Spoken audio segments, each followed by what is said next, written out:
Bonjour et merci de vous joindre à nous pour ce nouveau numéro de Sur la chaise. Sur la chaise, c'est votre émission sur YouTube de levolcannews.net. Et aujourd'hui, nous parlons de l'évaluation de plus d'un mois de l'état des sièges, décrété au Nord Kivu à Ituri par le président de la République. Quelle est la chance de la réussite de cette mission? Nous parlons avec Fabrice Kougaya. Vous êtes porte-parole urbain, pépère de ville de Goma. Vous, personnellement, comment vous évaluez le un mois depuis qu'on a décrété cet état des sièges? Il faut tout d'abord dire que dans l'esprit et la lettre de l'ordonnance décrétant l'état des sièges, il n'est pas interdit de réfléchir. C'est à ce stade que nous sommes là aussi. Je vais venir répondre à votre invitation pour pouvoir réfléchir ensemble. Vous savez, M. Philippe, depuis le début, nous, PPRD, moi individuellement, on avait donné de la chance à cet état des sièges parce qu'il est de principe, il est des principes pour toute personne normale de pouvoir donner la chance à une initiative dont l'issue est de vouloir chercher la paix, de vouloir favoriser la quiétude, la concorde nationale. Et nous avons donné la chance à cet état des sièges, M. Philippe. Mais dois-je vous rappeler que depuis hier ou avant-hier, pas plus tard que 48 heures, les députés nationaux ont rejeté une loi, pas même rejeté. Donc ça n'a même pas été inscrit à l'ordre du jour. C'était le projet de loi ou une proposition sur l'habilitation du gouvernement sur l'état des sièges. Et déjà le malaise, il faut dire que ça s'installe déjà. Donc le malaise commence par lorsque l'Assemblée nationale ne veut pas donner fait vert à ces projets de loi qui donnent au gouvernement ce pouvoir, n'est-ce pas, si les 15 jours se terminent, ils doivent encore prendre d'autres 15 jours. Vous pensez déjà que c'est un échec pour cet état, n'est-ce pas, l'état des sièges, pardon.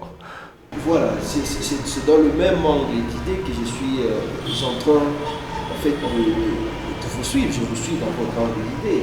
Et vous savez que l'état des sièges, depuis un mois, il y a eu plusieurs ratés. Et il ne faudrait pas caresser la bête dans les sens du poil. Mais effectivement, il faut dénoncer ce qui ne marche pas aujourd'hui. Vous savez, d'abord, dans l'exécution et la matérialisation de l'ordonnance du président de la République, il y a eu des retards exagérés dans la mise en place des autorités militaires en remplacement aux autorités civiles. Ce n'est pas plus tard qu'hier, ici à Goma, que le bourgmestre des deux communes ont été remplacés. Donc, allez-y comprendre avec quelle légèreté, face à l'urgence de la province, face à l'urgence nationale, qu'on est en train de gérer cet état des sièges. Ici, moi j'ai dit que l'UDPS doit cesser de célébrer cette messe, cette sorte de messe truffée de contre-vérités et de parjures et dont les sermons principaux, ce sont juste des violations de texte, mais c'est également des insultes. Vous savez, dans ce pays, nous sommes les descendants de Patrice Emery Lumumba. Nous sommes les enfants de José Laurent Désiré Kabila. Nous n'avons pas déjà d'insultes. Les problèmes de l'armée sont connus. D'un, nous savons qu'il y a un dysfonctionnement presque généralisé, un dysfonctionnement systématique et systémique. Donc il ne fallait pas décréter l'état des sièges avant qu'on règle certains problèmes. Mais effectivement, vous savez, aujourd'hui, jusqu'aujourd'hui, le problème qu'il y avait avant l'instauration de l'état des sièges persiste et continue. Comme quoi par exemple? Il y a plusieurs personnes qui ont plusieurs fois adressé des lettres au président de la République. D'autres ont d'ailleurs adressé des lettres au nouveau gouverneur militaire. Alors il faut tout de suite là comprendre qu'il y a un ça ne va pas au sein de l'armée. Et un autre problème au sein de l'armée, c'est ce déficit de moralité au sein de l'armée. Parce que, dois-je vous rappeler que notre armée est presque comme comme une superposition des éléments qui étaient venus des groupes armés et des milices. Hein. Et ces éléments sont des éléments à gâchette facile, ce sont des éléments que nous retrouvons dans des immoralités outrancières, surtout quand il faut parler de l'alcool. On les voit déjà ivres à 10h du matin. Avec de tels éléments, nous osons penser que l'état de siège ne produira aucun fruit dans cette province. Mais Fabrice Et puis une autre chose, c'est que nous Fabrice, devons cesser de prendre cet état de siège pour une action publicitaire. Ça me fait très mal de voir plutôt que l'état de siège, ça va à la télévision. Quand on est à la télévision, dans des débats, on dit que l'état de siège, ça va. Mais quand on est sur terrain, il faut pratiquement dire que ça ne va pas. Jusque-là, il n'y a pas vraiment même de petites avancées à ce qui concerne la situation sécuritaire en Provence. Peut-on dire aujourd'hui que l'état des sièges, l'état des sièges a échoué jusque-là? Bon, je me posais d'ailleurs une question. En quoi est-ce que le bourgmestre de la commune de Karisimbi va influer sur la paix à Béni? En tout cas, c'est une question qui me surpasse. La criminalité urbaine et dont je n'ai pas ici des réponses. S'il faut parler de la criminalité urbaine, ça existe presque partout à certaines proportions. Mais ici, si l'état de siège a été instauré, il faut dire principalement, c'était pour éradiquer les groupes armés. Entre autres, l'ADF, les FDLR et toutes ces milices qui troublent la quiétude des paisibles citoyens dans nos cités, localités et certains villages. Donc il faut dire que nous devons cesser de prendre cette instauration de l'état de siège pour une action de publicité du président de la République, mais nous devons plutôt apprendre à travailler sur terrain pour que cet état de siège produise des fruits. Ici, je viens de parler d'un dysfonctionnement au sein de l'armée. J'ai pointé du doigt certains incontrôlés au sein des forces armées de la République. Mais il faut également appeler certains politiques à la responsabilité. Parce qu'aujourd'hui, il est clair qu'il y aurait certaines personnalités politiques qui appuient encore des milices, qui sont chefs des milices, qui sont d'ailleurs, qui jouent les doubles jeux. Ils sont au même moment au gouvernement et au même moment en train de déstabiliser le gouvernement. Donc là-dessus, je pense qu'il faudra à ce que le gouvernement y travaille pour voir comment bouter définitivement hors d'état, hors état de nuire, toutes ces personnes qui déstabilisent la province, malheureusement qui utilisent les moyens de l'État. Malgré que vous venez de montrer certains échecs ou bien l'échec total de l'état des sièges, si vous avez entendu le président de la République ici à Goma qui a dit que l'état des sièges doit continuer jusqu'à ce que le Nord Kivu-Ituri retrouve la paix. Pensez-vous que c'est une manière polie pour le président de la République d'écarter certains hommes politiques qui géraient les deux provinces? Bon, moi j'aborde plutôt dans un autre sens, en demandant au président de la République de ne pas se servir de certaines prérogatives constitutionnelles pour chercher effectivement de peau sur la tête d'une chauve. Hein? Nous osons penser que le problème du Nord Kivu sont très bien connus, hein? Et c'est à ces problèmes qu'il faut répondre. Effectivement, dire que c'était une intention de vouloir écarter certaines personnalités politiques de la province, si tel serait le cas, j'aurais bien voulu qu'on écarte aussi certains députés qui siègent à l'Assemblée nationale, parce que si vous vous rappelez très bien, le président de notre Chambre des représentants avait clairement demandé à ses collègues d'abandonner ou de quitter les groupes armés.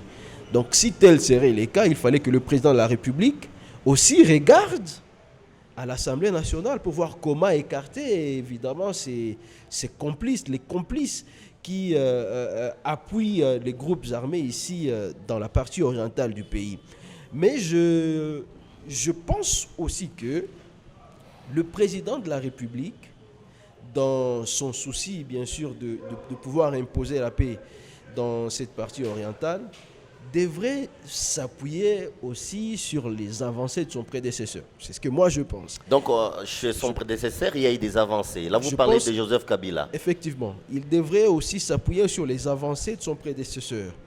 Il ne serait pas aussi élégant d'ignorer l'expérience de son prédécesseur et surtout sa connaissance sur tout ce qui se passe dans cette partie est du pays. Donc Alors, il devrait, si on parlait de son devrait les prédécesseur, Fabrice consulter aussi Kogaya, pour des conseils oui, si on parle de et son la prédécesseur, définition des stratégies en collégialité.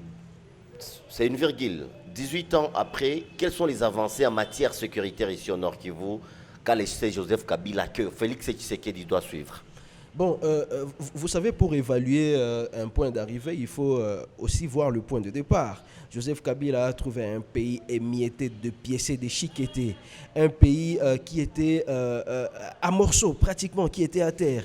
Et à la sortie de Joseph Kabila, il y a eu un pays uni, divisé et une armée. Mais avec beaucoup de Donc, groupes armés. Bon, des groupes armés, il y en avait même quand Joseph Kabila était là. Le phénomène ADF date d'avant Kabila. Donc il faut dire que Kabila a fait sa part. C'est aujourd'hui à tout le monde de pouvoir également faire la tienne. Le président Félix Tshisekedi devrait plutôt s'inscrire dans les continuums des actions de Joseph Kabila parce que Joseph Kabila a posé les jalons nécessaires pour le développement de ce pays. Pratiquement, pour la réussite de cet état de siège, qu'est-ce qu'il faut, Fabrice Kogaya? Ce qu'il faut, c'est de frapper et de frapper très fort. Il y a ces gens qui nous insécurisent. Ils nous insécurisent parce qu'ils n'ont pas pitié de nous. Et ces gens, il faut les frapper très fort. Je dis bien très fort. Donc il faut qu'on ait une justice pas complaisante, une justice pas qui répond aux ordres, pas une justice qui danse à une musique qui résonne depuis la cité de l'Union africaine, mais une justice juste. Et de deux, nous devons aussi, nous Congolais, apprendre à être sérieux. Nous devons apprendre à travailler. Et nous devons apprendre à vivre du fruit de notre labeur. Parce qu'il y a de ces gens qui adorent les gains faciles et qui pensent qu'en adhérant dans un mouvement rebelle, facilement, ils vont se faire des millions. Ça, je décourage. Et autre chose, c'est appeler l'armée, effectivement, à se professionnaliser davantage et appeler le gouvernement à doter à l'armée toute la logistique nécessaire pour pouvoir imposer la paix. C'est inadmissible qu'on ait un si grand pays, très riche, considérable à une maison aussi, dans laquelle est gardé or, diamant, coltan, cobalt, mais qui a des portes et des fenêtres pas solides.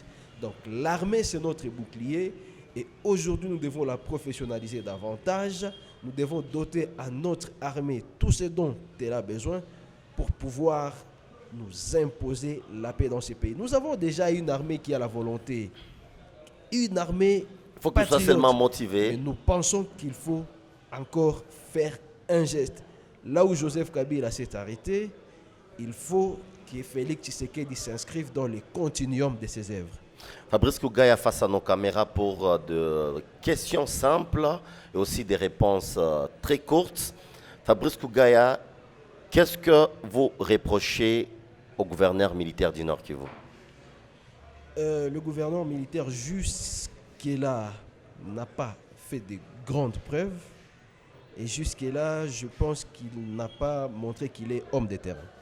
Par rapport à Joseph Kabila et Félix Tshisekedi, comment, si on donnait à Kabila 10 et Tshisekedi, à combien on peut donner à Tshisekedi sur le plan sécuritaire? Parce que quand Kabila était là, on a vu tout ce qui s'est passé. Quand Tshisekedi est là, nous sommes en train de voir qu'est-ce qui est en train de se faire.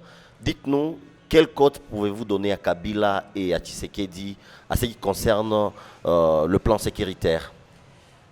Bon, en matière de coach, je pense qu'il ne me sera pas en tout cas aisé, mais je pense que Joseph Kabila a eu à faire sa part. Il a réunifié le pays, il est l'auteur et même l'artisan de l'alternance pacifique dans ce pays. Félix Antoine Tshisekedi est sur les traces de Joseph Kabila. Jusque-là, le président Félix n'a fait que 2 ans. Je pense que nous devons lui donner encore la chance de finir son mandat pour l'évaluer complètement. Et pensez-vous que l'état des sièges est devenu comme une publicité pour le président de la République ou bien c'est sa volonté d'en finir avec l'insécurité au Nord Kivu? L'état des sièges doit cesser d'apparaître comme une action de publicité. L'état des sièges doit impérativement donner des fruits et cela passera par des actions de grande envergure, tout en nous mettant, nous tous, fils de ce pays, ensemble, en encourageant les forces armées de la République démocratique du Congo pour pouvoir définitivement imposer la paix dans l'est du pays. Mais Philippe, je dois aussi noter quelque chose ici. Vous savez, notre pays, la République démocratique du Congo, c'est un pays aux potentialités extraordinaires. Et nous avons ces Occidentaux qui ne nous aiment pas, ces néocolonialistes qui lorgnent nos richesses et qui ont toujours ces soucis de passer par certains pays pour pouvoir nous déstabiliser et ne pas profiter de nos richesses. À ces néocolonialistes, à ces Occidentaux, ces grandes puissances, qui, pour eux, la vie du Congolais ne sert plus à rien, de pouvoir cesser parce que tôt ou tard, la République démocratique du Congo vivra en paix et il y aura sûrement un retour de manivelle s'ils ne feront pas attention. Abresco Gaïa, nous vous remercions de répondre à notre invitation sur la chaise. C'est à moi de vous dire merci. Mesdames et messieurs, nous sommes arrivés à la fin de cette émission. Nous vous fixons rendez-vous pour un prochain numéro. Portez-vous bien.